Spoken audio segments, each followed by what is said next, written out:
దైవజన్మ, ఒక మాట నమ్ముతారా? భూ సంబంధమైన వాటి కొరకు ఒక్క రోజు కూడా ఆలోచించి ఆరోగ్యం పాడు చేసుకోకు.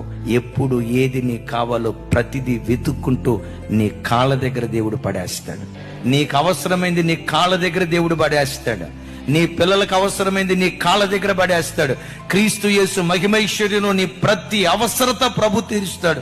ఒకవేళ శ్రమలు వచ్చి ఉండొచ్చు, శ్రమలు కొద్ది రోజులే. కీర్తనకర్త అంటాడు, సాయంకాలము ఏడ్పు వచ్చి రాత్రి అంతా ఉండినా ఉదయమున సంతోషం కలుగును. దుఃఖం వచ్చిందా? దుఃఖంతో అను, సైతానా ఈ దుఃఖం కొద్ది రోజులే, ఈ ఏడ్పు కొద్ది రోజులే, ఈ కన్నీరు కొద్ది రోజులే, ఈ ప్రసవ వేదన కొద్ది రోజులే, ఈ అవమానం కొద్ది రోజులే, ఈ నింద కొద్ది రోజులే. ఒక రోజు రాబోతుంది, నిందకు ప్రతిగా రెట్టింపు ఘనత నా దేవుడు నాకు అనుగ్రహించబోతున్నాడు. సాతానా, నువ్వు చూస్తావు, నువ్వు తలదించుకుంటావు, నా దేవుడు నా తలపైకి ఎత్తబోతూ ఉన్నాడు.